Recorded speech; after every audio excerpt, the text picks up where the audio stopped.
విలువైన ఈ సమయాన్ని అద్భుతమైన తన ప్రసంగాలతో ప్రపంచాన్ని ఆలోచింప చేయడమే కాక అద్భుతమైన తన రచనా శైలితో 150 పాటలకు పైగా క్రైస్తవ తరాలకు క్రైస్తవ లోకానికి అందించి సంగీత సింహగా బిరుదును అందుకొని విలక్షణమైన విభిన్నమైన పాటలతో క్రైస్తవ లోకాన్ని భక్తి పారవశ్యంలో ముంచుతున్న మన అన్నయ్య Bible open university India international joint director doctor and professor King Johnson Victor గారికి ఈ అమూల్యమైన సమయాన్ని అందిస్తూ ఉన్నాను.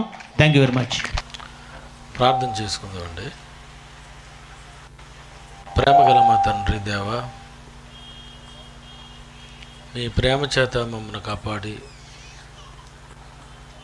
ఈ కాలంలో అప్పుడు అపోస్తలులు చేసినటువంటి కార్యాలను తెలుసుకొనుటకు మాకు ఇచ్చినటువంటి అవకాశానికి వందనాలు చెల్లిస్తున్నాం తండ్రి. దేవా, మీ పిల్లలు ఎంత కష్టపడ్డారో, యావత్తు ప్రపంచానికి సువార్త అందించటానికి వాళ్ళు ఎంత శ్రమ పడ్డారో, యావత్తు క్రైస్తవ ప్రపంచము వారి ముందు చేస్తున్న పని చిన్నదేనని గ్రహించుకొని మీ ఇష్టాన్ని నెరవేర్చుటలో టెక్నాలజీని కూడా ఉపయోగించుకొని యావత్తు ప్రపంచానికి మహా సువార్తను, జ్ఞానమును, మీ గురించిన సంగతులు అందించగలిగేటట్లు సహాయం చేయండి. మరి సంతోష్ ఆయన ప్రారంభించినటువంటి ఈ కళాశాల మరి ప్రతి సంవత్సరం తండ్రి మీ పిల్లలు ఎంతోమంది ఫిది పొంది ఎంతోమంది తండ్రి మహాజ్ఞానాన్ని నేర్చుకొని బోధించుచుండగా లోకంలో ఎన్నో కళాశాలల్లో లోక జ్ఞానాన్ని నేర్పుతుంటే అది వెరిదంటుంటే అది యావత్తు ప్రపంచం నేర్చుకుంటుంది. మీ జ్ఞానము గొప్పదైతే అది మరిచిపోయే సమాజానికి గుర్తు చేయటానికి నీ దోసల ద్వారా ఇక్కడ ప్రారంభించబడినటువంటి ఈ కళాశాల యొక్క మళ్ళీ ఈ సంవత్సరాన్ని మీరు మాకు దయచేసినందుకు, అతడికి ఇచ్చిన గర్భఫలము, మరొక నూతన సంవత్సరాన్ని మీరు ఇచ్చినందుకే మీకు వందనాలు చెల్లిస్తూ యేసుక్రీస్తు పేరటి ప్రార్థనకు సమర్పిస్తున్నాం తండ్రి. ఆమేన్. ప్రియమైన దేవుని పిల్లరా, నటు వెళ్ళాలా? సరిపోద్దా? కొంచెం బ్యాక్ వెళ్ళాలా? ఇండియాకి సువార్త అందించినది బ్రిటిషర్సా, అపోస్తలుల? ఈ యావత్తు ప్రపంచానికి చెప్పవలసినటువంటి సంగతులు దేవుడు బైబిల్లో ఎప్పుడో రాయించారు. ఈ లోకానికి సరి అయినటువంటి ప్రపంచ చరిత్ర తెలీదు. యావత్తు ప్రపంచంలో చరిత్ర తెలిసినటువంటి ఎంతోమందికి, చరిత్ర రాయాలనుకునేటటువంటి ఎంతోమందికి హిస్టరీ హిస్ స్టోరీ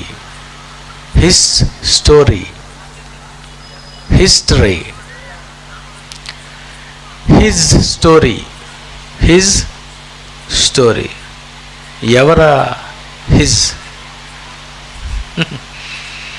ఎవరండి? హిస్టరీ, హిజ్ స్టోరీ ఎవరిది? ఎవరా హీ? ఎవరిది హిజ్ స్టోరీ? ఎవరిది హిజ్ స్టోరీ? ఆదామండి. హిస్టరీ రాసినటువంటి వాడికి కూడా హిజ్ స్టోరీ, హిస్టరీ ఆదాము నుండి చరిత్ర రాయాలనే సంగతి కూడా హిస్టరీకి తెలియలేదు. హిస్టరీ అని పెట్టి, హిజ్ స్టోరీ అని పెట్టి ఎవరిని పెట్టారంటే మానవ ఆవిర్భావం కోతు నుండి అని చెప్పారు. చూసారా, చరిత్ర రాసినటువంటి వాడికి తలకాయ ఉందంటారా? తెలివి ఉందంటారా?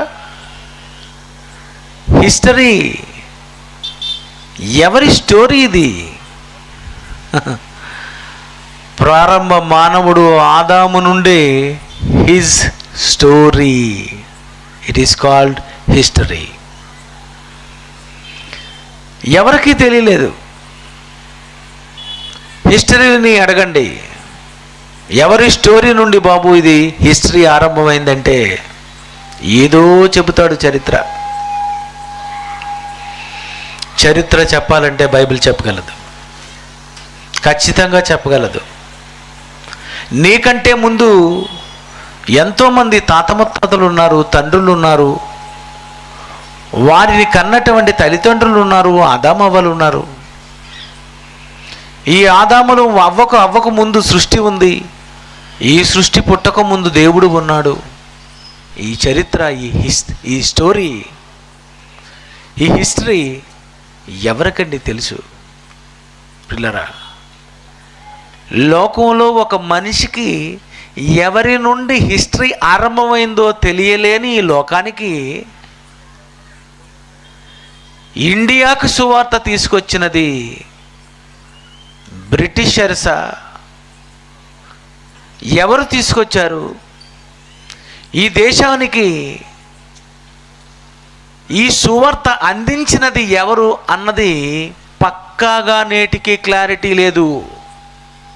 మళ్ళీ చెప్తాను, ఇండియాకి సువార్త తెచ్చినది ఎవరో అన్నది పక్కాగా ఇప్పటికీ ఎవరు సరి అయిన క్లారిటీ ఇవ్వలేదు. ఎందుకంటే ఇవ్వలేదు అని చెప్పడానికి ఒక మంచి ఉదాహరణే, తోమా ఇండియాకి రాలేదు. విన్నారు ఎప్పుడైనా ఇది? విన్నారా? తోమా ఇండియాకి రాలేదు. ఎలా చెప్పు? ఎలా చెప్పేశారు? అపోస్తలు ఇండియాకి రాలేదు. ఎలా చెప్పేశావు? బ్రిటిషర్స్ వచ్చి సువార్త ఇండియాకు తెచ్చారు. ఇది ఎవరు చెప్పారు? చూసారా, ఎవరు వచ్చారు, ఎవరు తెచ్చారు అంటే ఈరోజు బైబిల్ చదువుకున్నటువంటి వారికి కూడా సరి అయినటువంటి చరిత్ర తెలియలేదు.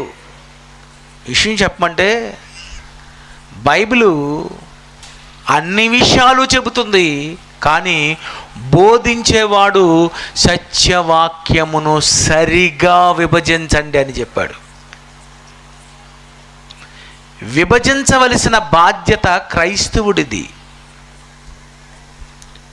అపోస్తులు ఇండియాకు వచ్చారు అని నీకు డైరెక్ట్గా రెఫరెన్స్ రాసి ఉండదు. ఎక్కడా బైబిల్లో చూపించలేరు అపోస్తలు ఇండియాకి సువార్త అందించారు అని. కానీ విభజించాలి, సత్యవాక్యమును సరిగా విభజించాలి. ఇండియా అనేది అసలు ఎప్పటి నుండి ఉంది? ఏ కాలంలో ఈ ఇండియా, ఈ భారతదేశం, ఈ ఇండియా భారతదేశానికి ముందు పేరు హిందూ దేశం, అది ఎప్పటి నుండి ఉందో తెలుసా? ఎస్తేరు గ్రంథము 1వ అధ్యాయము 1వ వచనము చదవండి ఎవరైనా. ఎస్తేరు గ్రంథము 1వ అధ్యాయము 1వ వచనము. అహష్వేరోషు దినములలో జరిగిన చర్యల వివరము. హిందూ దేశము మొదలుకొని, నాయన ఫ్యాన్ ఆఫ్ చేసండి, చల్లగా ఉంది కదా, దించేయండి, మీరు తిరక్కండి. హిందూ దేశము మొదలుకొని కూషు దేశము వరకు 127 సంస్థానములు అహష్వరోషు ఏలెను. బైబిల్లో వ్రాయబడి ఉందండి హిందూ దేశం అంటే. క్రీస్తు పూర్వము ఎస్తేరు గ్రంథం ఉంది, క్రీస్తు తర్వాత మత్తయి, మార్కు, లూకా, యోహాను ఇవన్నీ మనం చెప్తాం. అంటే క్రీస్తు పూర్వము హిందూ దేశము మొదలుకొని కూషి దేశము వరకు, అంటే హిందూ దేశము ఎస్తేరు కాలానికే ఉంది.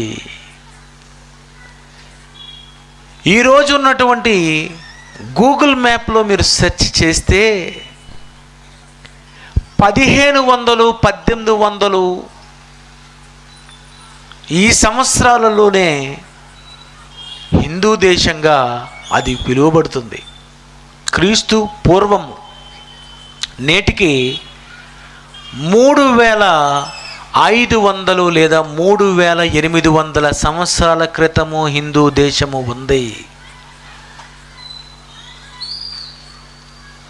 మరి క్రైస్తవ్యం ఎప్పుడొచ్చింది? ముందు హిందూ దేశం ఉంది. హిందూ దేశము 1500, 1800లో హిందూ దేశం ఉంటే క్రీస్తు పూర్వము మొదటి శతాబ్దము తరువాత ఎవరైతే 3000 మంది బాప్తిస్మము పొందారో వాళ్ళు క్రైస్తవులు అయ్యారు. అది యెరూషలేములో మొట్టమొదటి సంఘం ఆరంభించబడింది. యెరూషలేములో. అంటే ప్రియమైన దేవుని పిల్లరా, ముందు హిందూ దేశం ఉంది. ఎస్తేరు కాలంలోనికే ఉందని బైబిల్ చెప్పింది.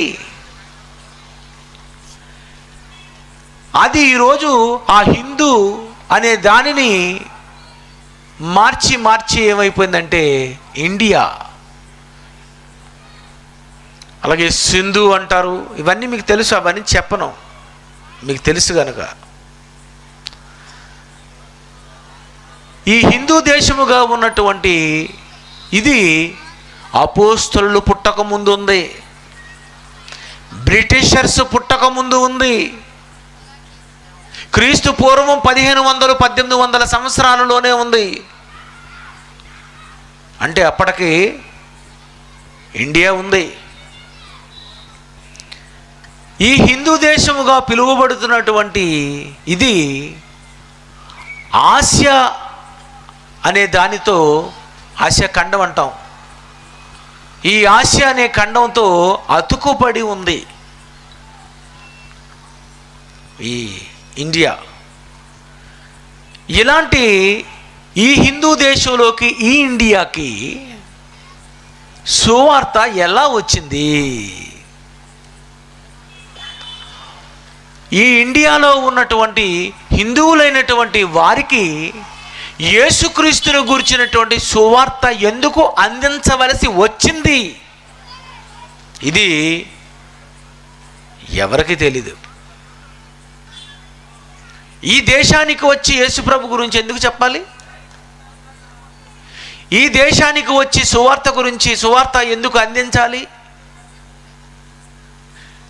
క్రైస్తవ్యం కంటే ముందే హిందూ దేశంగా పిలువబడుతున్నటువంటి ఇండియా ఈ దేశానికి యేసుక్రీస్తుని గురించి పరిచయం చేయవలసి ఎందుకు వచ్చింది? ఇదొక విషయం, ఇది పక్కన పెట్టండి. ఈ ఇండియా దేశానికి మరి ఇందులో వచ్చినటువంటి వాళ్ళందరూ ముందు ద్రావిడులు వచ్చారు, తర్వాత ఆర్యులు వచ్చారు. ఇదంతా హిస్టరీ. ఇది ఎంతవరకు క్లారిటీ ఉందో అన్నది కూడా సరిగ్గా, హిస్టరీని మనం కొన్ని నమ్మచ్చు, కొన్ని నమ్మలేము. కానీ బైబిల్లో రాయబడినటువంటి ఒక మంచి మాట ఉంది. ఏంటంటే బాబేలు గోపురం కట్టినప్పుడు ఆ రోజు దేవుడు భాషలు తారుమారు చేసి భాషలు ఇచ్చాడు, ప్రపంచ భాషలు. అందులో తమిళ్, కన్నడ, మలయాళం, అరబ్, ఇంగ్లీష్, హిందీ, మరాఠీ ఎన్నో లాంగ్వేజెస్ ఉన్నాయి. ఈ భాషలు ఎలా వచ్చాయి కూడా ఎవరికి తెలీదు, కానీ బైబిల్ చెప్పింది. బాబేలు గోపురంలో అందరూ ఒకే దగ్గరకు వచ్చి ఆకాశాన్ని అంటే శిఖరాన్ని కట్టాలనుకునేటప్పుడు మిమ్మల్ని నేను భూమిని నిండించండి అని చెబితే ఒక దగ్గరకు వచ్చి ఉండిపోయి ఆకాశాన్ని అంటే శిఖరాన్ని కట్టి పైకి వెళ్ళిపోతున్నారంటే పైకి వెళ్ళిపోతుంది, మీరందరూ పైకి ఎగిరిపోతారు, ఇక లాభం లేదు, తారుమారు చెయ్యాలని దేవుడు ఏం చేశాడంటే ఆ రోజు ఉన్నటువంటి ఆనాటి యావత్తు ప్రపంచములో అక్కడ ఉన్నటువంటి ఆ ప్రజలందరినీ కూడా దేవుడు ఏం చేశాడంటే చెదరగొట్టాడు. ఆ చెదిరిపోయి చెదిరిపోయి చెదిరిపోయి చెదిరిపోయి ఊర్లు ఊర్లు ఊర్లు ఊర్లు ఊర్లు ఊర్లు ఎవరికి వాళ్ళు ఆక్రమించుకొని ఆక్రమించుకొని ఆక్రమించుకొని ఇలా అక్కడ నుండే ఆనాడు ఈ భూమి ఉన్నటువంటి అనేక ప్రాంతాలకు చాలామంది చెదిరిపోయారు. ఇది బైబిల్ చెప్పిన పచ్చి నిజం, ఎప్పటికైనా ఇదే వాస్తవం. అయితే ఇలా చెదిరిపోయినటువంటి వారు ఎన్నో ఆఫ్రికా వెళ్ళిపోయారు, కిందకి అటు ఐరోపా వెళ్ళిపోయారు, యూరప్ వెళ్ళిపోయారు, ఇటువైపు ఈ ఆసియా ఖండం నుండి ఇలాగా మరి ఆఫ్ఘనిస్తాన్, పాకిస్తాన్, ఆ పైన ఉన్నటువంటి ఇరాన్, ఇరాక్, టర్కీ, ఇలా ఈ మీదుగా చాలామంది ఇండియాకి కూడా వచ్చేశారు. ఏది ఏమైనా మొదటి శతాబ్దానికి అమెరికా లేదు, ఉత్తర అమెరికా లేదు, దక్షిణ అమెరికా కూడా లేదు. జాగ్రత్త వినాలి. ఉత్తర అమెరికా, దక్షిణ అమెరికా లేకపోతే ఉన్నది యూరప్, కిందకు వెళితే ఆఫ్రికా, రైట్ సైడ్కి వచ్చేసరికి ఇదంతా కూడా ఆసియా. ఈ హిస్టరీ గురించినటువంటి విషయాలు మీరు తెలుసుకోవాలనుకుంటే బైబిల్లో చివరి పేజీ ఒక్కసారి మీరు లాస్ట్ చివరి పేపర్కి వెళ్ళేసరికి అదే ప్రపంచ పటం. ఆ రోజు ఈరోజున్న ప్రపంచ పటం వేరు. ఆ బైబిల్లో రాయబడినటువంటి చివరి పేజీలో మీరు ఎప్పుడైనా ఆ మెయిన్ మ్యాప్ తెలియాలి. మ్యాప్ తెలియకపోతే మీకు బైబిల్ చెప్పలేరు, మీరు హిస్టరీ తెలీదు. దేవుడు అందుకే నిజంగా భక్తులతో మ్యాప్ కూడా పెట్టించాడు. మధ్యన ఉన్నది మధ్యధర సముద్రము, కిందన ఉన్నది ఆఫ్రికా, ఆ కుడి చేతి పక్క ఉన్నది ఆసియా, బితునియా, గలతియా, పొంతు అని ఇదంతా రాయబడింది. ఇదంతా ఆసియా ఖండం. మనం ఉన్నది కూడా ఈ మంగళగిరి కూడా ఆసియా ఖండమే, మర్చిపోకండి.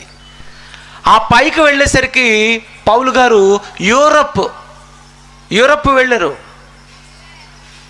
ఆ యూరప్ నుండి కిందకి ఆయన వస్తారు గ్రీస్. కనుక గ్రీస్ ఉంది, ఇటు ఆఫ్రికా ఉంది, రైట్ సైడ్ ఆసియా ఉంది, లెఫ్ట్ సైడ్ రోమా, ఇటలీ. ఇదంతా వరల్డ్ మ్యాప్. ఈ మ్యాప్ మీకు అర్థమైపోతే ప్రపంచ పట్టం ముందు నువ్వు నిలబడి ఎక్కడ ఎప్పుడు ఏం జరిగిందో, ఏ హిస్టరీ ఎలా ఆరంభించబడిందో ఇదంతా నువ్వు చెప్పగలవు. రైట్. ఆ రోజు బాబెలు గోపురం తర్వాత చెదిరిపోయినటువంటి వారు ఉత్తర అమెరికా, దక్షిణ అమెరికాకి వెళ్లకుండా మొదటి శతాబ్దంలో యేసుప్రభు ఉన్న కాలానికి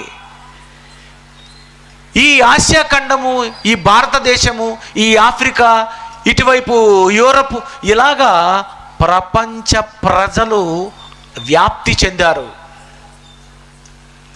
ఇలా చెందుతున్నటువంటి సమయంలో మరి మొదటి శతాబ్దము ఆరంభమైంది. అప్పుడు యేసుక్రీస్తు వారు జననం, యేసుక్రీస్తు వారు మరణించడం, సమాధి చేయటం, తిరిగి లేవటం, ఇదంతా జరిగింది. ఆ తర్వాత సువార్త ఆరంభమైంది. ఓకే, ఇంతవరకు మనకు తెలిసింది ఇది నిజం, ఇది రైట్. ఇప్పుడు మీకు ఒక ప్రశ్న వేస్తాను, జాగ్రత్తగా మీరు ఆలోచించండి. మా దగ్గర నుండే మేము స్టార్ట్ చేస్తాం, మా లెక్చరర్స్ కూడా చెప్పాలి. జైశాలి పీడి సుందర్రావు గారు మొదలుకొని ఆయన దగ్గర బైబిల్ నేర్చుకున్నటువంటి ఎంతోమంది joint directors, deputy directors, principals, మరి ఎంతోమంది సువార్తకులు ఉన్నారు, లెక్చరర్స్ ఉన్నారు. మనమంతా కలిసి బైబిల్ ఓపెన్ యూనివర్సిటీ ప్రారంభించిన తర్వాత జైశాలి గారి సువార్త ఆరంభించినది మొదలుకొని నేటి వరకు 1,00,000 మందిని మనం మార్చామా? చెప్పాలి. 2 లక్షలు, 3 లక్షలు, 5 లక్షలు, 10 లక్షలు, 1 కోటి, 2 కోట్లు, ప్రపంచ జనాభా 800 కోట్లు. ఎంతమంది మనం? యావత్తు ప్రపంచ జనాభా ఎంత ఇప్పుడు? 800 కోట్లు సుమారు. జాగ్రత్త వినాలి. 800 కోట్ల జనాభాలో, ప్రపంచ జనాభాలో Bible open university India international ద్వారా ప్రపంచ ప్రజలలో ఎంతమందిని మనం క్రైస్తవులుగా మార్చాం? మారిన వారికి వాక్యం చెప్పాం అనకండి. ఎంతమందిని మనం మార్చాం? నేను ఇంకా కాదు కూడదని ఒక దగ్గర ఫిక్స్ అయిపోయాను. ఇది తప్పే, కానీ కొంచెం అండర్స్టాండింగ్కి 1,00,000 మంది, 50,000, ఎంతమంది? 1,00,000. ఇది తప్పే, నమ్మండి. మేమేది పెద్ద 1,00,000 మందికి మార్చలేదు. ఇతనే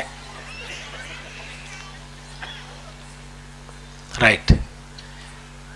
ఈరోజు ఉన్నటువంటి Bible open university India international ద్వారా 800 కోట్ల మందిలో 1,00,000 మందికి మేమే ఎన్నో సంవత్సరాలుగా ఒకవేళ మార్చినట్లయితే ఈ ప్రపంచ జనాభాలో 800 కోట్ల మందిలో 400 కోట్ల మంది క్రైస్తవులు ఎలా అయ్యారు చెప్పండి? వాళ్ళని ఎవరు మార్చారైతే? BOUI రేట్ ఎంత? 1,00,000. మరి మిగిలినటువంటి 700 కోట్ల 350 కోట్లు సుమారు 800 కోట్ల మందిలో సుమారు ఎంతమంది అండి? 350 కోట్ల మంది. అంటే 450 కోట్ల మంది అనుజనులు ఉంటే ఇందులో మేము మార్చినది 350 కోట్ల మందిలో 1,00,000 మంది అయితే మిగిలినటువంటి 349 కోట్ల 999 లక్షల మందిని ఎవరు మార్చారు? వీరెలా క్రైస్తవులయ్యారు? వీళ్ళకి ఎవరు బాప్తిస్మం ఇచ్చారు? వీళ్ళు ఎలా క్రైస్తవ్యాన్ని స్వీకరించారు? వీరు యేసు ప్రభువుని స్వంత రక్షకునిగా ఎలా అంగీకరించారు? విషయం తెలుసా? మాకొక్క తెలుగే తెలుసు. Bad luck. తెలుగు తెలిసిన వారిలో మార్చడానికి 1,00,000 మంది తెలుగు వారే అయితే మరి తమిళ తెలిసిన వారిలో ఎంతమంది మారిపోయారు? కన్నడ తెలిసినటువంటి కర్ణాటకలో ఎంతమంది మారారు? మహారాష్ట్రలో హిందీ తెలిసిన వారు ఎంతమంది మారారు? అమెరికా, రష్యా, ఇటు ఆస్ట్రేలియా, ఇటు ఆఫ్రికా, ఎన్ని ఉన్నాయండి? యూరప్ ఖండాలు.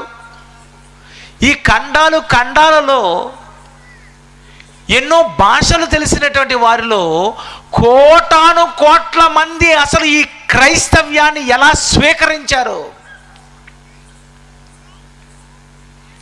ఎలా అందింది వాళ్ళకు వార్త? వాళ్ళని ఎవరు మార్చారు? ఏమండి,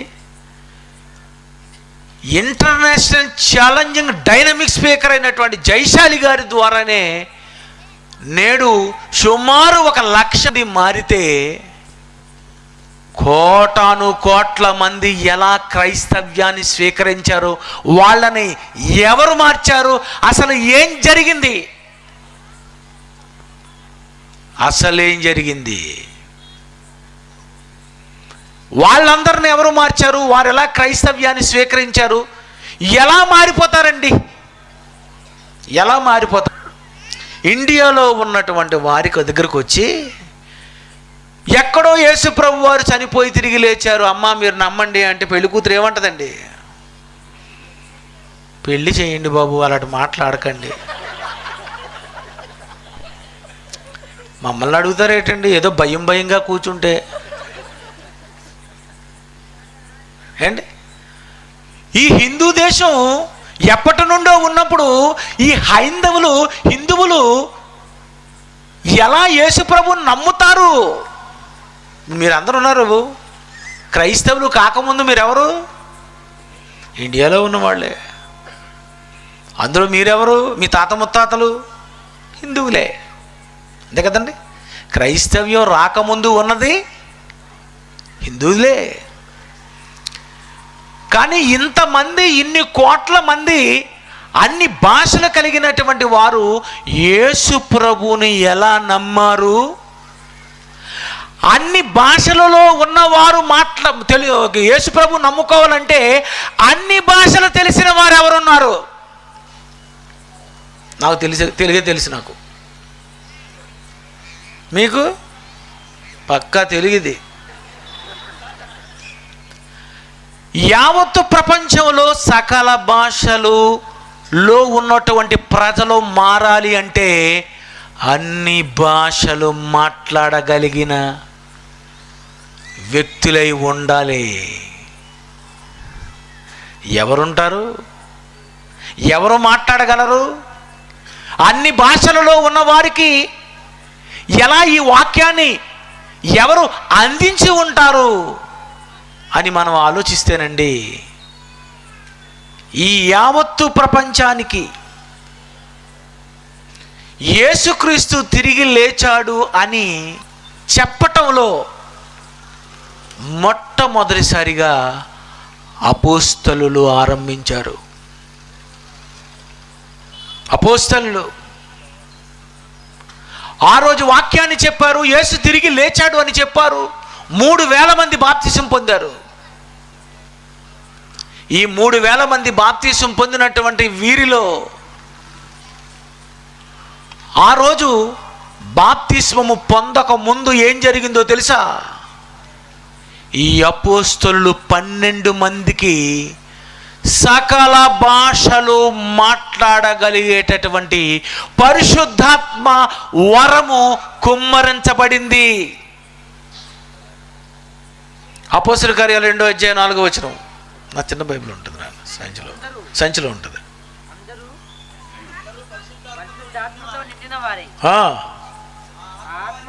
అదే అన్య భాషలతో మాట్లాడసాగిరి అంటే అపోస్తలులందరికీ ఏమొచ్చు? అన్య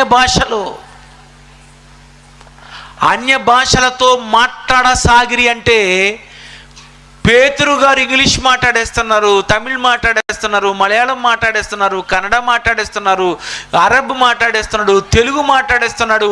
ఏ భాషలో వాళ్ళు ఉంటే ఆ భాషల్లో అపోస్తలులు 12 మంది మాట్లాడుతున్నారు. చూడండి. అందుకే ఈ అపోస్తలుల కార్యాలు 2వ అధ్యాయంలో 11వ వచనం, క్రేతీలు, అరబీలు మొదలైన మనమందరము వీరు మన భాషలతో దేవుని గొప్ప కార్యములను వివరించుట వినుచున్నామని చెప్పుకొనిరి.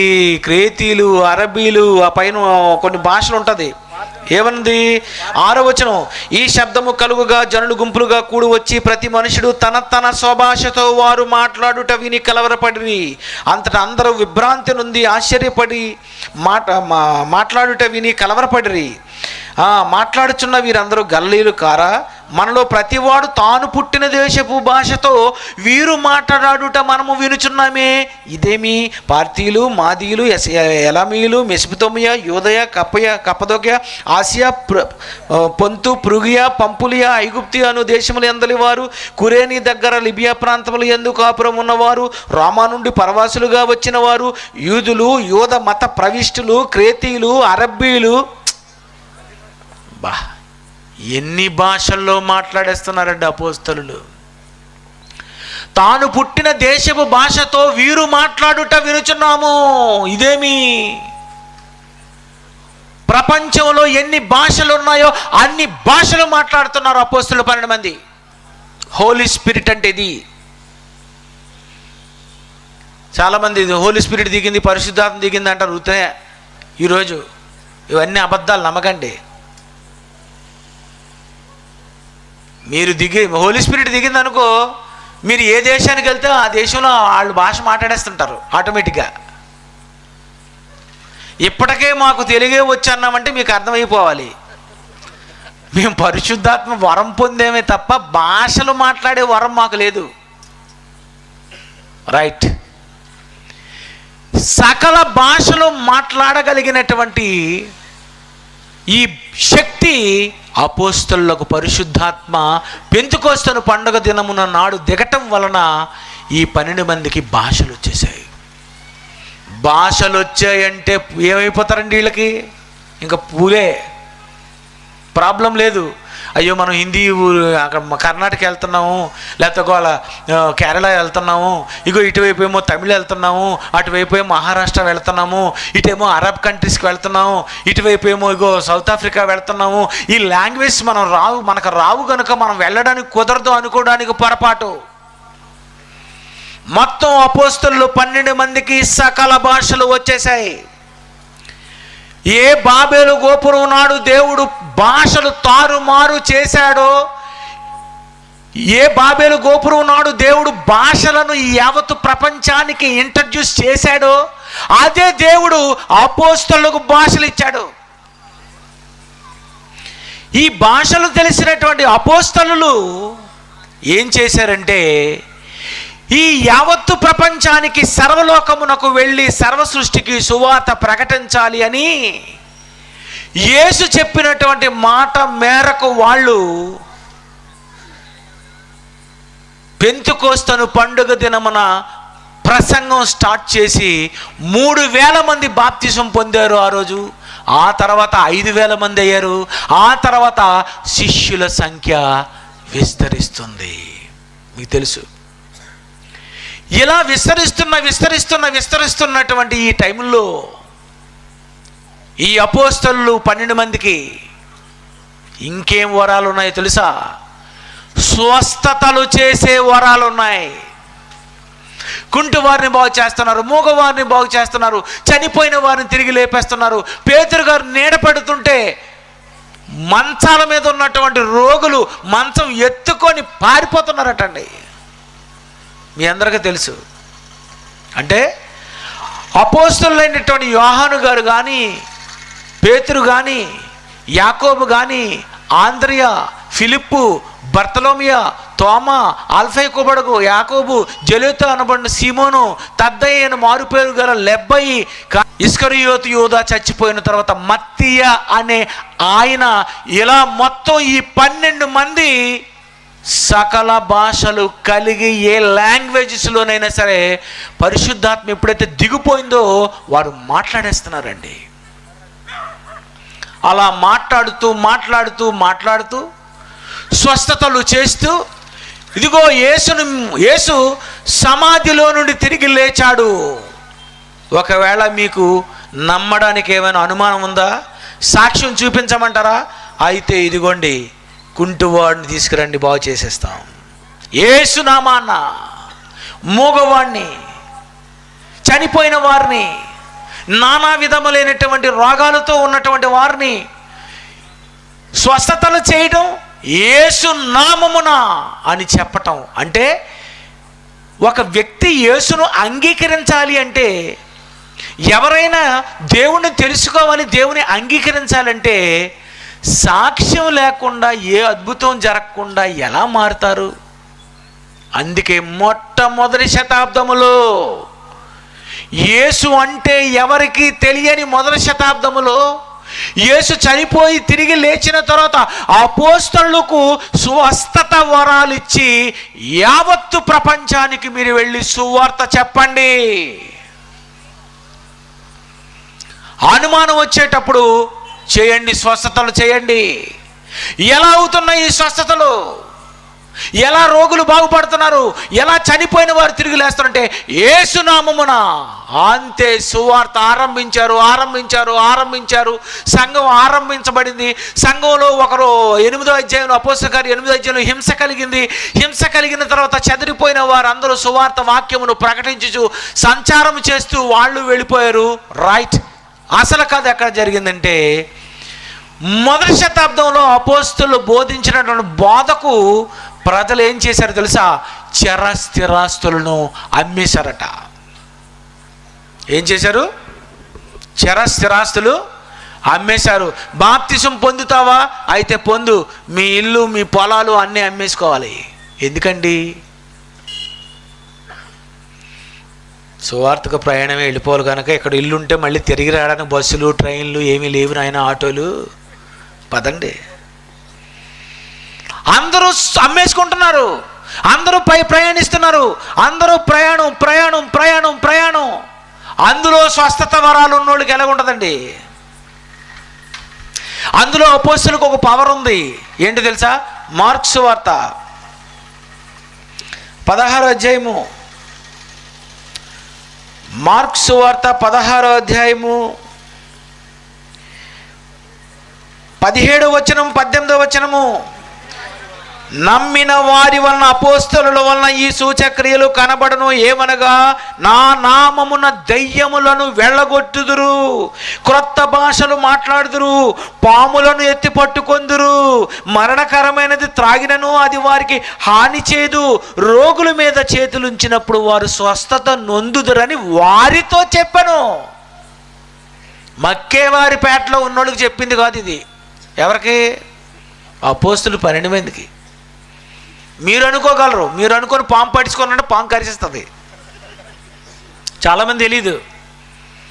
దేవుడు బైబిల్లో రాయించాడు కనుక పాములు ఎత్తు పట్టుకుంది అనుకుని ఇలా పాము కూడా ఎత్తాడు, చచ్చాడు. ఎన్నోసార్లు చూపించాం మేము క్లిప్పులు. మీకు అర్థమైందా? ఎవరికి చెప్పాడు? అపోస్తలులు చెప్పాడు. ఆ రోజు రోడ్లు లేవు. మీలాంటి తారు రోడ్లు ఉన్నాయనుకున్నారా? సిమెంట్ రోడ్లు ఉన్నాయా? పొలాలు, ఎకరాలు స్థలాలు. ఈ మధ్యలో గోతుల్లో నుండి, రాళ్లలో నుండి, రప్పల్లో నుండి, కొండల్లో నుండి వెళ్తారు కనుక పాములు ఒకవేళ కరిసేస్తాయేమో మీరు బాధపడవలసిన అవసరం లేదు. పాములను తొక్కుకొని మీరు వెళ్ళిపోవచ్చు. అది అపోస్తలులకు ఇచ్చింది. అదే మనం సువార్తకి వెళ్ళాలి అరణ్యంలోకి అన్నారనుకోండి, మీరేమంటారు? పులి తిరుగుతుందేమో, పాములు ఉంటాయేమో ఏమంటారండి? సువార్త కంటే ఏమంటారు? ఏంటి బాబు ఆ ప్రాంతాలకు వద్దండి బాబు, దాని నిండా పాములండి బాబు, బోళ్ళు తేళ్ళు ఉన్నాయి, జర్రులు ఉన్నాయి. ఇప్పుడు ఇక్కడ కూడా పాము తిరుగుతుంది, మీకు సంగతి తెలుసా? అంటే ఎలాగుంటుందండి? కాలు పైకెత్తేస్తారు. అంటే ఆ రోజు అపోస్తలులకు దేవుడు అన్నాడు, మీరు ఎన్నో ఎడారి ప్రాంతాల్లో, కొండల ప్రాంతాల్లో, అడవుల ప్రాంతాల్లో మీరు ప్రయాణం చేయవలసి ఉంది కనుక ఈ 12 మంది మీరు పాములను ఎత్తి పట్టుకొందురు, మరణకరమైనది ఏదైనాను త్రాగినను ఏది మీకు హాని చేయదు.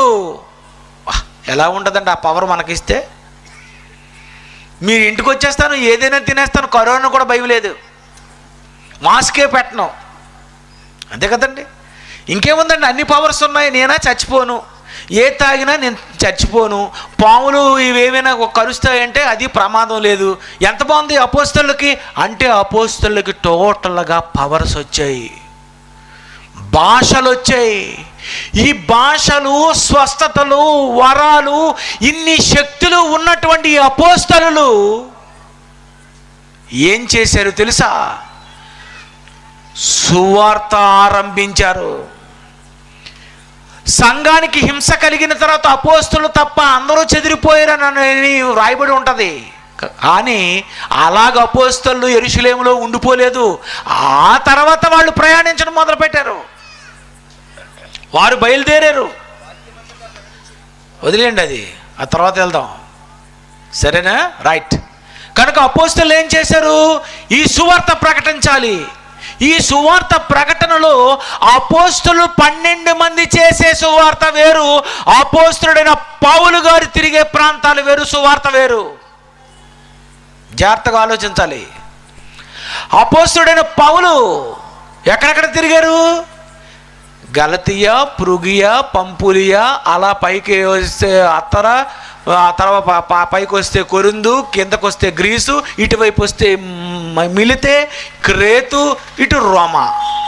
ఈయన తిరిగింది ఓన్లీ మధ్యధరా సముద్రము చుట్టుప్రక్కల ఉన్నటువంటి ప్రాంతాలు.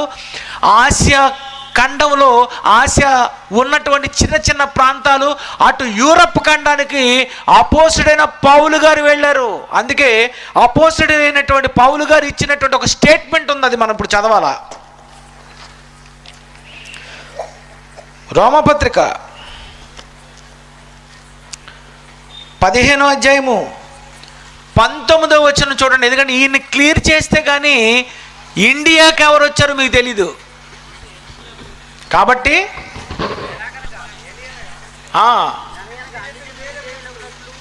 యెరూషలేము మొదలుకొని చుట్టుప్రక్కల ఉన్న ప్రదేశములు యందు ఇల్లూరి ప్రాంతము వరకు క్రీస్తు సువార్తను పూర్ణముగా నేను ప్రకటించాను. యెరూషలేము మొదలుకొని ఇల్లూరి వరకే నేను చెప్పాను. పౌలు గారు మొదటి శతాబ్దంలో ఇస్తున్న స్టేట్మెంట్స్. యెరూషలేములో నుండి నేను ప్రారంభించాను, ఇల్లూరు వరకు నేను వెళ్ళాను. నేను చేసిన సువార్త ఈ ప్రాంతాలైతే అపోస్తలులైనటువంటి ఈ 12 మందిలో యాకోబు చచ్చిపోయాడు, మీకు తెలుసు అంతే కదండి. యాకోబు ఒక ఆయన చనిపోయాడు అపోస్తలుల్లో. ఇంకా మిగిలినటువంటి వాళ్ళలో ఈ 11 మంది ఉన్నారు. ఈ 11 మందిలో వీళ్ళు ఏం చేస్తున్నారు అని అడగాలనుకుంటే నన్ను ఎవరినో అడగకూడదు. మొదటి శతాబ్దంలో ఉన్నటువంటి వాళ్ళే చెప్పాలి ఏం చేస్తున్నారు అని. మొదటి కొరింథీయులకు రాసిన పత్రిక 9వ అధ్యాయము 4వ వచనం ఒకసారి చూద్దాండి. మొదటి కొరింథీయులకు రాసిన పత్రిక 9వ అధ్యాయము 4వ వచనము. తినుటకును త్రాగుటకును మాకు అధికారం లేదా? ఏం తినకూడదా, త్రాగకూడదా మేము? తక్కిన అపోస్తలులు, పౌలు గారు అంటున్నారు ఇది ఈ స్టేట్మెంట్. తక్కిన అపోస్తలుల వలను ప్రభు యొక్క సహోదరుల వలను, కేఫా వలను, పేతురు గారి వలను విశ్వాసురాలైన భార్యలను వెంటబెట్టుకొని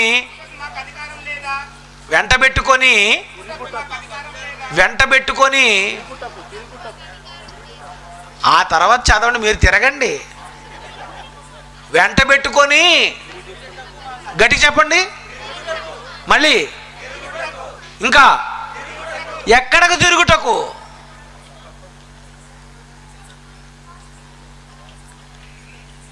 అపోస్తలుడైన పౌలు గారు యెరూషలేము నుండి ఇల్లూరు వరకు, అటు యూరప్ ఖండం వరకు, ఇటు రోమాపట్నం, ఇదంతా తిరుగుతున్నారు ఈ ద్వీపాలలో.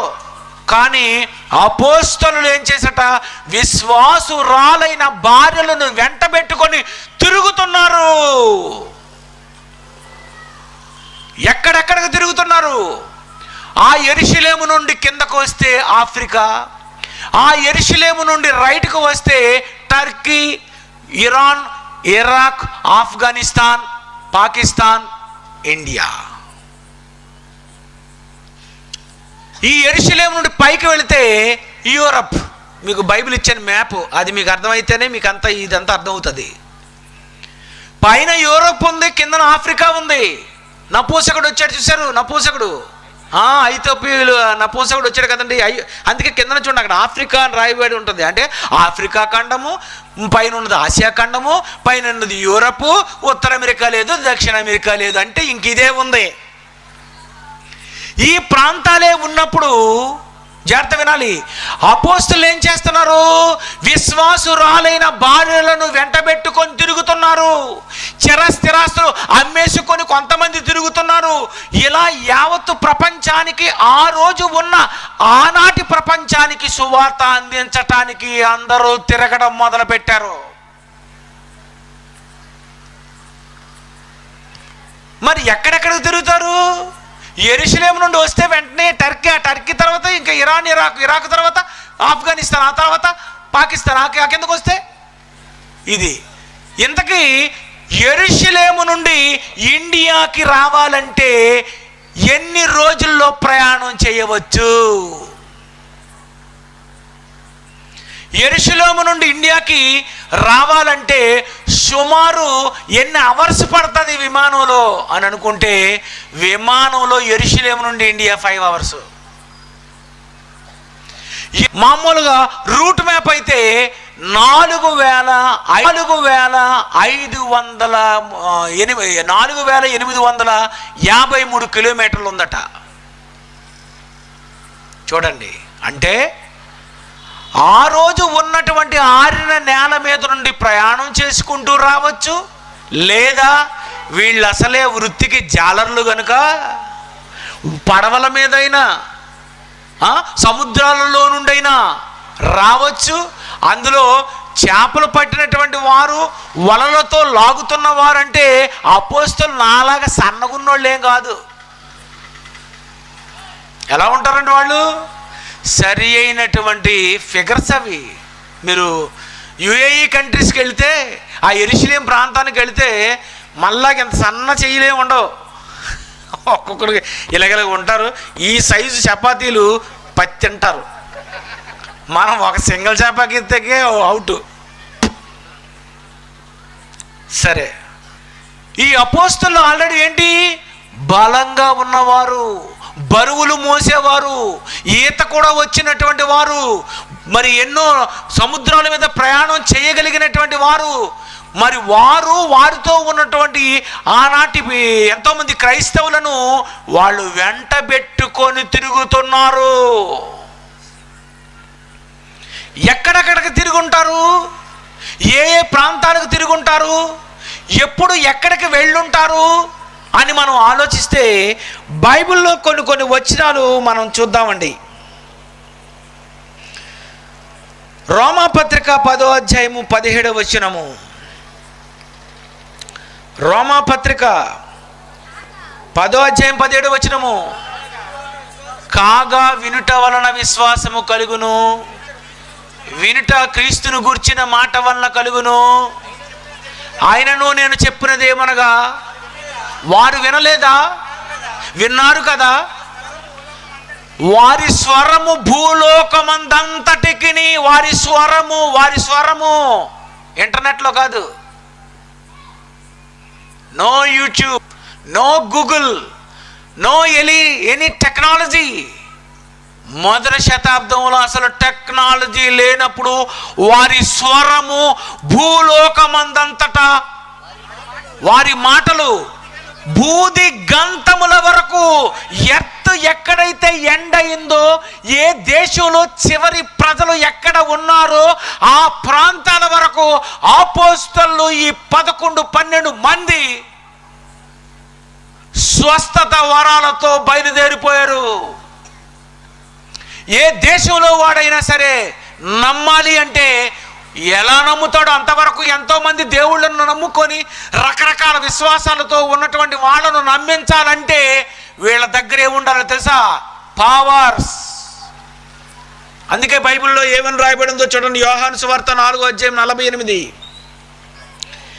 యోహాను సువార్త 4వ అధ్యాయం 48.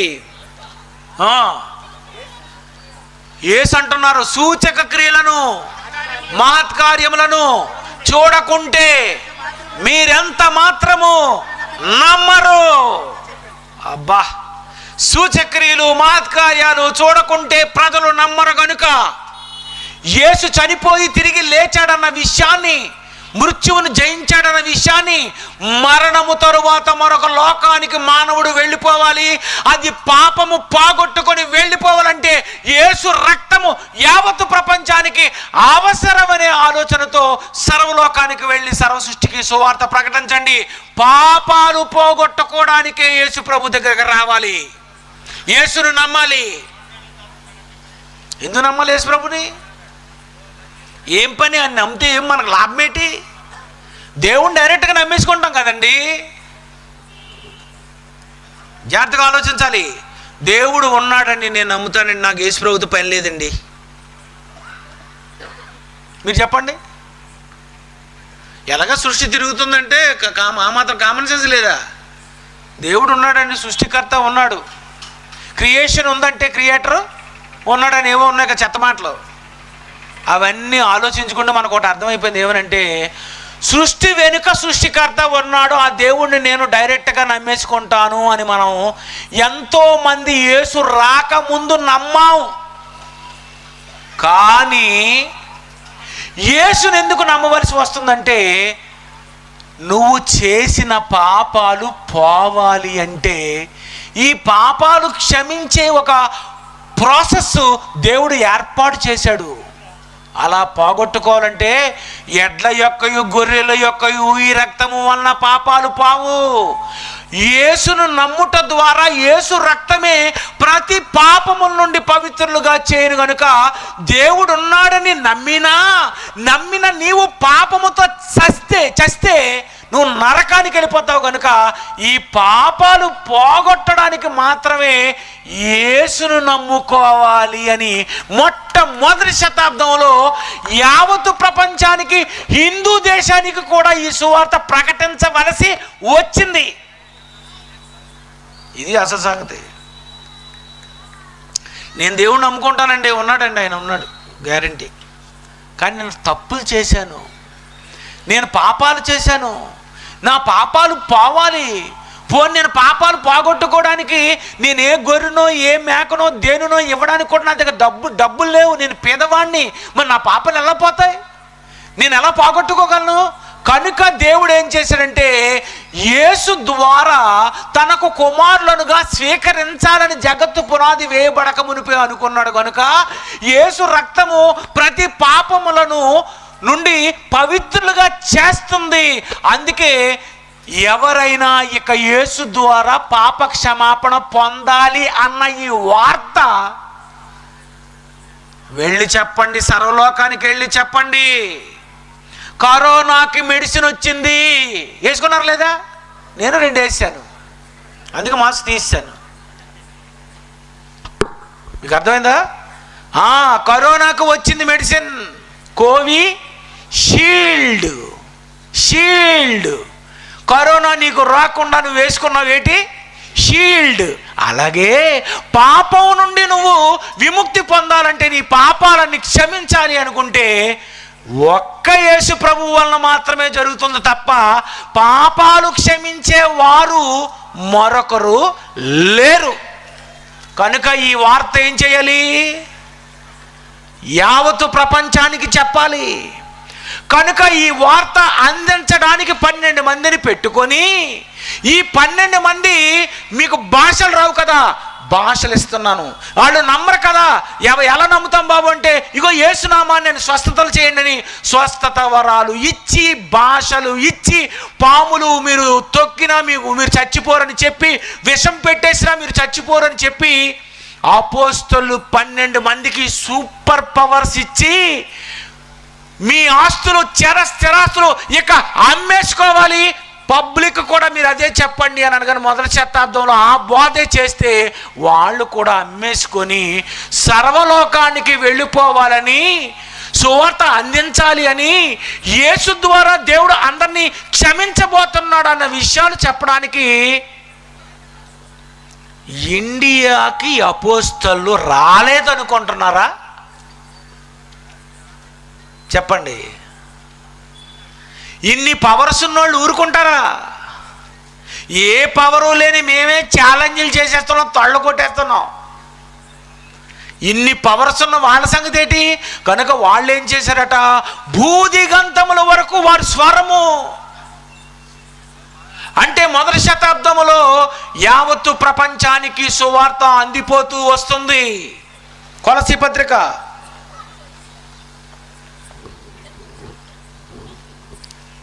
1:23 చూడండి. పునాది మీద కట్టబడిన వారై స్థిరముగా ఉండి మీరు విన్నట్టు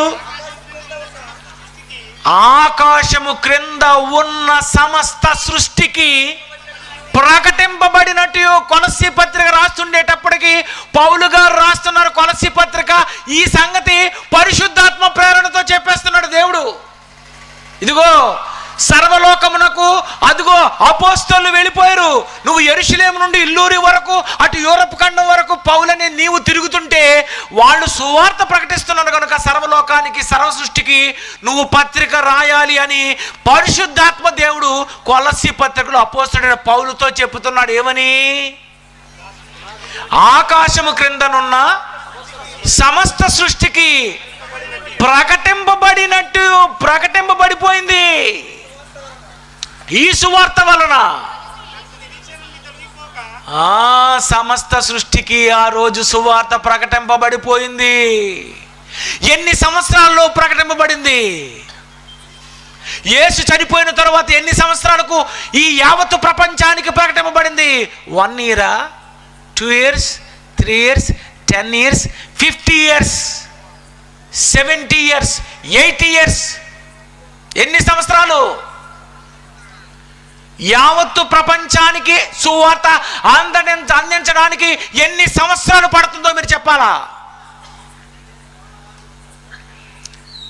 ఈ మధ్యన చైనా వాడు ఇచ్చాడు మనకి, పేరు చెప్పండి.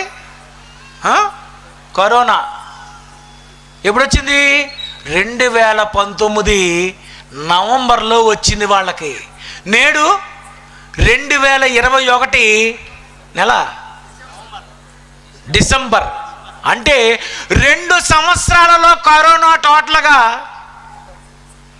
అయిపోయింది, పెళ్ళైపోయింది. ఎక్కడో చైనాలో ఉన్నాడు 2 సంవత్సరాలలో ఎంత బాగా అంటిస్తుంటే, అపోస్తలులు మొదటి శతాబ్దంలో 50, 60, 70, 80, 100, 105 సంవత్సరాలు బ్రతికినటువంటి అపోస్తలులు యావత్తు ప్రపంచానికి సువార్త అందించలేరా?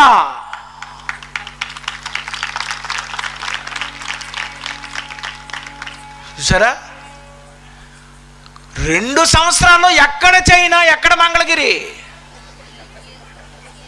ఎక్కడ చైనా, కాశ్మీరు నుండి కన్యాకుమారి వరకు, అమెరికా నుండి అలస్కా వరకు యావత్తు ప్రపంచానికి కరోనా 2 yearsలో గజలు ఆడిస్తే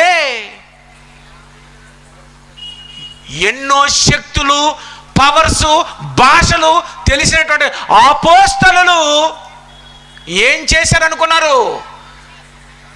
బైబిల్ ఓపెన్ యూనివర్సిటీ ద్వారా 1,00,000 మందికి మాత్రమే మేము సువార్త ప్రకటిస్తే అపోస్తలులు 12 మంది ఆనాడున్నటువంటి కోట్ల మంది ప్రజలకు సువార్త అందించారు. వాళ్ళు అందించబట్టే కదండి అమెరికాలో ఉంది, రష్యాలో ఇండియాలో ఉంది, ఆఫ్ఘనిస్తాన్లో ఉంది, యూరప్లో ఉంది, ఆఫ్రికాలో ఉంది, ఇటలీలో ఉంది. ఇన్ని ప్రాంతాలలో ఇంతమంది వేల మంది, కోట్ల మంది క్రైస్తవులు ఎలా ఉంటారు? తమిళనాడులో క్రైస్తవులు, కేరళలో క్రైస్తవులు, మహారాష్ట్రలో క్రైస్తవులు, భారతదేశంలో క్రైస్తవులు, ఎన్ని భాషలు కలిగినటువంటి ఎన్ని దేశాల్లో క్రైస్తవ్యం లేదు చెప్పండి? 12 మంది యావత్తు ప్రపంచాన్ని చుట్టేశారు, తిరిగేశారు, చెప్పేశారట. కొలస్సీ పత్రిక 1:6, కొలస్సీ పత్రిక 1:6, ఈ సువార్త సర్వలోకములో ఫలించుచు పౌలు గారు రాసేటప్పటికి పౌలు గారికి అర్థమైపోయింది. ఆహా, అయితే సర్వలోకానికి 12 మంది, ఈ 12 మంది ఇంకా 3000 మందికి, 3000 మంది, 5000 మందికి, 5000 మందికి, 10,000 మందికి ఇలా సువార్త వ్యాప్తి చెందుతుంది,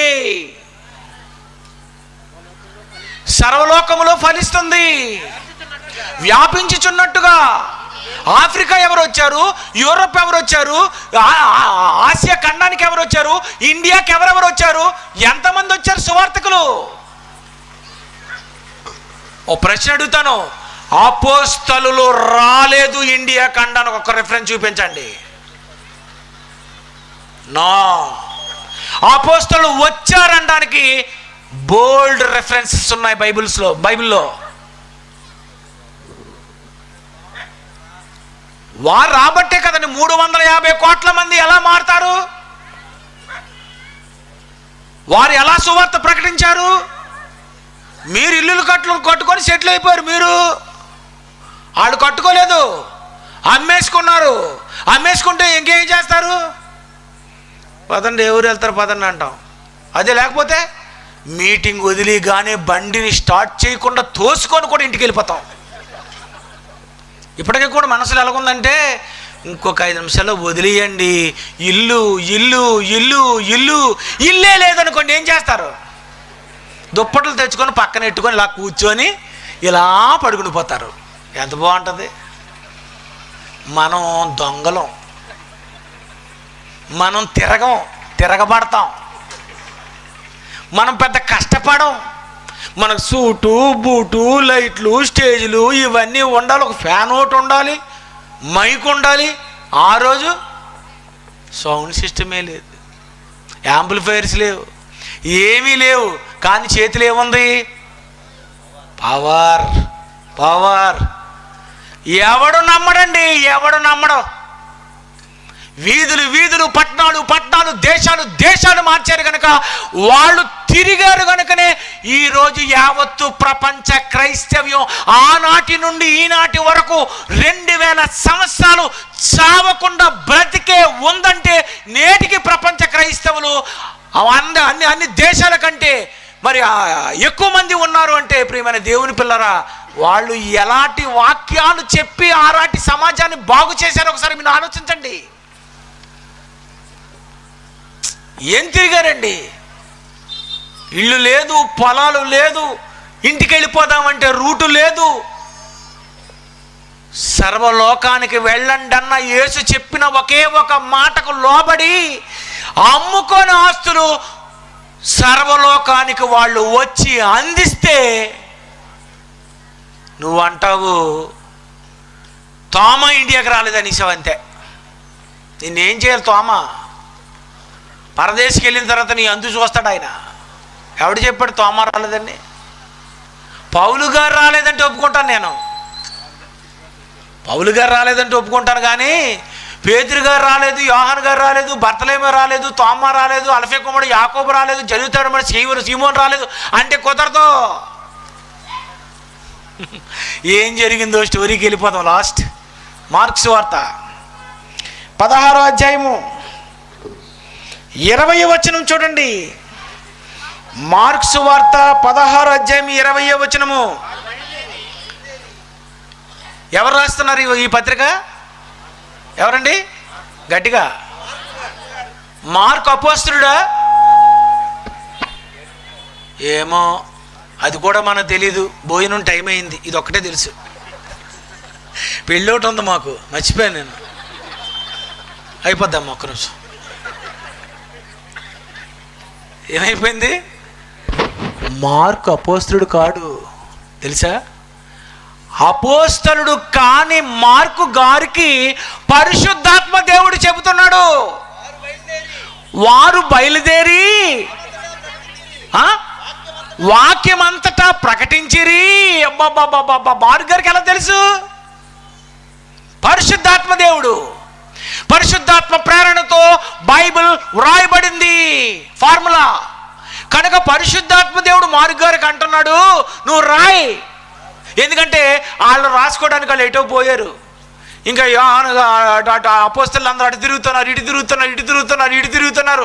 కనుక పౌలు గారితో రాయించుకోవడం, మార్క్ గారితో రాయించుకోవడం, లోక గారితో రాయించుకోవడం, ఎవరో రాస్తున్నారు, వీళ్ళు తిరుగుతున్నారు. ఏం తిరుగుతున్నారు, ఏం చేస్తున్నారంటే ఇక్కడ రాయబడి ఉంది ఏమని, వారు బయలుదేరి అపోస్తలు బయలుదేరి వాక్యమంతటా ప్రకటించిరి. ప్రభు వారికి సహకారుడై ఉండి వెనువెంట జరుగుచూ వచ్చిన సూచక్రియలు, అంటే స్వస్థతలు, మహత్కార్యాలు, అద్భుతాలు, చనిపోయిన వారు లేవడం, సూచక్రియలు, ఇవన్నీ అపోస్తలులు 12 మంది చేస్తున్నారు యావత్తు ప్రపంచానికి వెళ్ళి. వారు బయలుదేరి వాక్యం అంతటా ప్రకటించి వెనువెంట జరుగుచూ వచ్చిన సూచక క్రియల వలన వాక్యము స్థిరపరచుచుండెను. ఇదే 66 పుస్తకాలతో కూడినటువంటి క్రొత్త నిబంధన 27 పుస్తకాలతో ఉన్నటువంటి 39, 27 కలిసినటువంటి 66 పుస్తకాలు. ఈ 66 పుస్తకాలలో పాత నిబంధన 39 పుస్తకాలు అయితే 27 పుస్తకాల్లో రాయడానికి ఎక్కడెక్కడ ఏవేవైతే జరుగుతున్నారో, ఎవరెవరైతే తిరుగుతున్నారో ఈ విషయాలన్నీ పరిశుద్ధాత్మ ప్రేరణతో అనేక మందితో దేవుడు రాయించాడు. అంటే అపోస్తలులు ఏం చేస్తున్నారు, తిరుగుతున్నారు, వాక్యం అంతటా ప్రకటించారట. 2 సంవత్సరాల్లో కరోనా యావత్తు ప్రపంచానికి రాగా లేనిది మొదటి శతాబ్దంలో కండలు తిరిగి కష్టపడి సువార్త ప్రకటించడానికి భార్యలతో, సంఘాలతో, ఎంతోమంది కుటుంబాలతో బయలుదేరిపోయినటువంటి వాళ్ళు ఎంతమందికి సువార్త చెప్పలేదు. నువ్వేం చెప్పావు, నేనేం చెప్పాను, వాళ్ళు చెప్పబట్టే ఆ రోజు ఎన్నో ప్రాంతాలకు తిరగబట్టే, వాళ్ళు క్రైస్తవ్యాన్ని నిలబెట్టబట్టే ఎంతో మంది కుటుంబీకులు ఇది వాస్తవమని అంగీకరించబట్టే వారి పిల్లలకి 19వ శతాబ్దము 20వ శతాబ్దము వరకు, మొదటి శతాబ్దము నుండి ఈనాటి వరకు క్రైస్తవ్యం ఎందుకు ఇలా విస్తరించింది? నేను చేసిన సువార్త వల్ల. మేమేం మార్చామండి, 1,00,000, వాళ్ళు కోట్ల మందిని. వాళ్ళ వలన ఎంతమంది నువ్వు క్రైస్తవ్యం స్వీకరించిన తర్వాత, నువ్వు క్రైస్తవురాలుగా మారిన తర్వాత నీ పిల్లలకు చెప్తావు అదే. అవును నాన్న, అంతకుముందు అపోస్తలులు వచ్చారు, వాళ్ళు సూచక్రియలు చేశారు, అద్భుతాలు చేశారు, నిజమే యేసు ప్రభు తిరిగి లేచాడట, అదిగో ఇలా జరిగింది అన్న వార్తలు ఆ రోజున్నటువంటి యావత్తు ప్రపంచానికి అందిపోయింది. సువార్త వారు ప్రకటించారు. ఎంతమందికి ప్రకటించారు, ఎన్ని దేశాలు కాలి నడకనెళ్ళారు, ఎన్ని కష్టాలు అనుభవించారు, ఎన్ని బాధలు అనుభవించారు, ఎన్ని పస్తులు అనుభవించారు. ప్రియమైన దేవుని పిల్లరా, కళ్ళ ముందే యేసు ఇలాగ వెళ్ళిపోతున్నాడు అనుకోండి, ఏమంటాం? మధ్యాహ్నం రాత్రి భోజనాలు వద్దు సంతోష్ అంటాం. ఏమంటామండి? ఒక వ్యక్తి ఇలా పైకి వెళ్ళిపోతుంటే ఏముంటుందండి? చచ్చిపోయిన తర్వాత మనిషి వెళ్ళిపోతాడా? ఇలాగే వెళ్ళిపోతారా? పరలోకం ఉందా? దేవుడు ఉన్నాడా? అంటే ఒకరోజు దేవుడు మనల్ని తీసుకెళ్ళిపోతాడా అని ఒక యేసు ప్రభు కళ్ళ ముందే 12 మంది ముందు అలా వెళ్ళిపోయి మేఘం ఇలా తీసుకెళ్ళిపోయింది అనుకోండి. నాకు విమానం తెచ్చింది ఇందాక, సౌండ్ లేని మేఘం సైలెంట్గా పైకి వెళ్ళిపోతుంది, ఎలాగుంటుందండి? ఇవన్నీ చూసినటువంటి అపోస్తలులు వెళతారా వెళ్ళరా? ఏది చూడలేదు కనుక నీకు చిరాకు. ఆరాధనకు రావడానికి ఇష్టం ఉండదు, కూర్చొని వినడానికి ఇష్టం ఉండదు. పోనీ ఎవరైనా రండి తీసుకెళ్తామంటే ఏమి వెళ్తామండి అంటారు. ఎందుకంటే నువ్వు చూడలేదు కదా ఏదిని. నీకు 3 గంటల సినిమా తప్ప వేరేది నీకు నచ్చదు. ప్రియమైన దేవుని పిల్లరా, అపోస్తలులు 12 మంది, అందులో కొంతమంది చనిపోయినా కొంతమంది ద్వారా ఈ ఇండియాకి, ఆఫ్రికాకి, యూరప్కి ఎన్ని ఖండాలు ఉన్నాయో, ఎన్ని దేశాలు ఉన్నాయో, ఎన్ని సంస్థానాలు అయితే ఉన్నాయో అన్ని ప్రాంతాలకు మొదటి శతాబ్దముల్లోనే సువార్త సర్వలోకమునకు అందిపోయింది. ఎందుకంటే యేసిచ్చిన పవర్స్ అలాంటివి, యేసు చెప్పిన మాట అలాంటిది. మీరు సర్వలోకమునకు వెళ్ళి సువార్త ప్రకటించండి. ప్రియమైన దేవుని పిల్లరా, వాళ్ళు చెప్పారండి, సరి అయిన బలమైన పునాది వేశారండి. అందుకే నేటి వరకు క్రైస్తవ్యాన్ని ఎవడు కోల్చలేకపోతున్నాడు, కదపలేకపోతున్నాడు. వారు వేసిన పునాది, అపోస్తలులు వేసిన పునాది మీద మీరు కట్టబడి ఉన్నారు. పునాదులు వేశారు వాళ్ళు. వారి పునాదులు చరస్థిరాస్తులు తీసేసి వాక్యంతో పునాదులు వేసి యావత్తు ప్రపంచంలో అన్ని దేశాలలో క్రీస్తు అనే జెండాని ఎగరవేస్తున్నారు. అంటే అపోస్తలులు ఎంత కష్టపడ్డారండి. ఏ రోజైనా వాళ్ళు మీకు గుర్తొచ్చారా? వాళ్ళు గుర్తొస్తే చిన్న చిన్న శ్రమలను ఎప్పుడు శ్రమ అనుకోరు, చిన్న చిన్న కష్టాన్ని మీరు కష్టం అనుకోరు, చిన్న చిన్న ఇబ్బందులకి మీరు ఇబ్బందులు అనుకోరు. మనకేముందండి, బస్సులు ఉన్నాయి, కార్లు ఉన్నాయి, ట్రైన్లు ఉన్నాయి, విమానాలు ఉన్నాయి, తిరుగుతున్నామండి. వాళ్ళు బాగా కష్టపడ్డారు. యావత్తు ప్రపంచానికి, ఇండియాకి, భారతదేశానికి సువార్త తీసుకొచ్చారు, సువార్త అందించారు వాళ్ళు. బ్రిటిషర్లు ఎప్పుడు వచ్చారు? 16వ శతాబ్దంలో. అది ఎప్పుడు?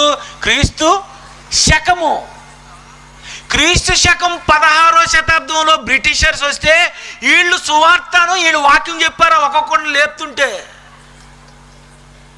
క్రైస్తవుడు చంపుతాడా, వాక్యం చెప్తాడా? ఎంతో మందిని చంపేశారంటే వాళ్ళేం క్రైస్తవులండి? క్రైస్తవులే కాదు. క్రైస్తవులే కాలేనప్పుడు బ్రిటిషర్స్ ఎలా చేస్తారు సువార్త? ఏం తెలిసిన సువార్త వాళ్ళకి? అధికారం, అధికారం, అధికారం. బానిసలుగా అందరినీ చేసుకొని ఎంత అలజడి చేశాడో. క్రైస్తవుడైతే స్వతంత్రులుగా చేస్తాడు. వాడు బానిసలుగా చేశారు. వాళ్ళు సువార్త చెప్పారా? వాళ్ళు వాక్యం చెప్తారా? ఏడు వాక్యం చెప్తారు. నీకు ఈ పల్లెటూరు మా అమ్మకేమో ఇతను వచ్చి ఏదో అంటాడా, కాల్చి పడేస్తాడు, చచ్చిపోయప్పో నీకు సువార్త ఏంటని. ఎవడికి తెలియదుక, బైబిల్ చదవక, మ్యాప్ లేక బుర్రలో మ్యాప్ పిక్చర్ ఉండాలా. బైబిల్ పూర్తి సబ్జెక్టు నీకు తెలిసి మాట్లాడాలంటే మ్యాప్ ఉండాలి. మ్యాప్ అప్పుడు ఎవరు ఎక్కడికి ఏ ప్రాంతానికి కదులుతున్నారో టోటల్గా బైబిల్ అంతా బుర్రలో పెట్టుకొని వాక్యం చెప్పాలి. కనుక ప్రియమైన దేవుని పిల్లరా, ఆ రోజు ఇండియాకు అపోస్తలులు వాక్యాన్ని తెచ్చారు, సువార్త తెచ్చారు, సువార్త అందించారు. ఈరోజు ఇక్కడ ఉన్నటువంటి ప్రాంతాలకు ఒక సంతోషం, ఇంకొక ప్రాంతాల్లో ఉన్న ఒక ఉపేంద్ర, ఇంకో ప్రాంతంలో ఉన్నటువంటి ఒక రాజేంద్ర, వైజాగ్లో ఉన్నటువంటి ఆయన జైశాలి గారు, అప్పుడప్పుడు మేము ఇలా ఈరోజు కొన్ని ప్రాంతాలలో సువార్త తెలియని వారు, అనుమానాలతో ఉన్నవారు, ప్రశ్నలతో ఉన్నవారు, హేతువాదులుగా, నాస్తికులుగా మారిపోయినటువంటి అనేక మంది దగ్గరికి Bible open university India international ద్వారా ఛాలెంజ్ చేసి వరాలు లేకపోయినా నమ్మించడానికి తొడకొట్టి సవాలు చేసి చెబుతుందంటే ఏటండి, ఎంత కష్టమండి.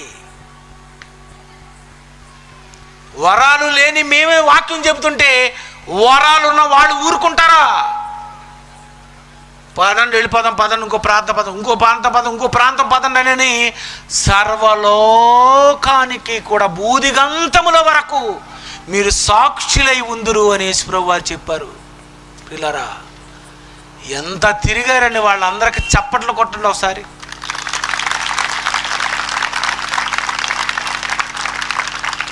నిజంగా వాళ్ళు ఈరోజు ఆనందపడతారండి. భలే చెప్పావు నాయన, ఇప్పుడు మాకు చెప్పావు. ఇంతవరకు ఎవడూ చెప్పడు. నేనేమో ఇండియాకి రాలేదు అంటున్నారు. చూడండి, యోహాన్ గారు, పేతురు గారు. తోమయ్య ఏమంటాడండి? తోమయ్య ఇండియాకి రాలేదేంటి? తోమాయే ఇండియాకి రాలేదు.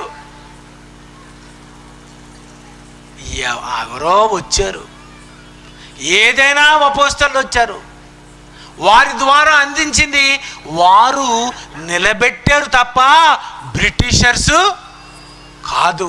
ఆ తర్వాత అపోస్తలుల తర్వాత ఇన్ని సంవత్సరాలకు జయశాలి పిడి సుందర్రావు గారు సవాలు చేసి ఇంటర్నేషనల్ ఛాలెంజింగ్ డైనమిక్ స్పీకర్గా యావత్తు ప్రపంచాన్ని గడ్డలాడించారు. ఎంతో మందిని వణుకు పుట్టించారు. ఈరోజు ఇంతమంది ప్రిన్సిపాల్ మారడానికి, ఎంతోమంది మారడానికి ఏ సూచక్రియలు అద్భుతాలు లేకపోయినా వాక్యంతో నమ్మించగలిగారంటే చూసి నమ్మిన వారి కంటే చూడక నమ్మిన వారు వస్తారన్నారు. అదే మనం అందరం.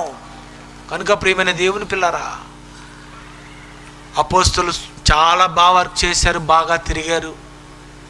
మీరు తిరగండి. అవసరమైతే చరాస్థిరాస్తులు కూడా అమ్మేసుకోండి. ఏదో ఉండిపోదాం, ఎక్కడో సెటిల్ అయిపోదండి. వెళ్ళిపోవాలి. యేసు రాకడ వలనైనా, నీ పోకడ వలనైనా, కరోనా దయ వలనైనా.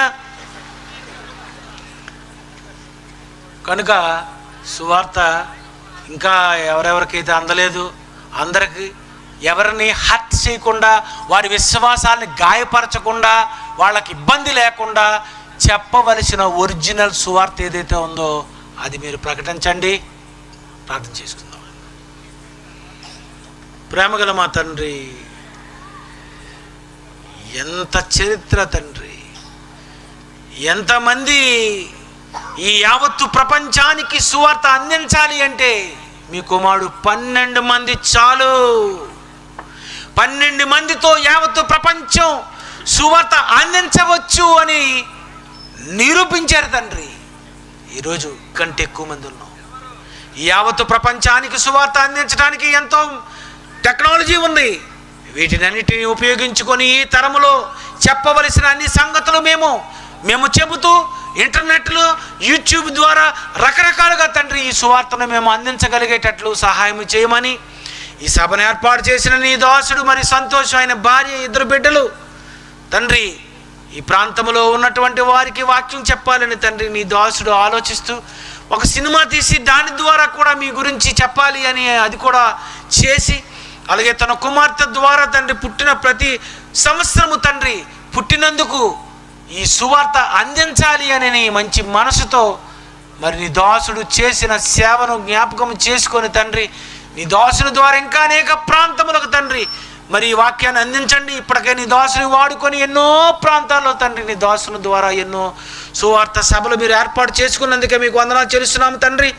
దేవా, మరి మేము వారంతా కష్టపడకపోయినా కొద్దిగా మేము కష్టపడుతున్నాం, అయినా మీరు మాకు అవకాశం ఇచ్చి నడిపిస్తున్నందుకే మీకు వందనాలు చెల్లిస్తూ యేసుక్రీస్తు పేరట ఈ ప్రార్థన మీకు సమర్పిస్తున్నాము తండ్రి. ఆమెన్.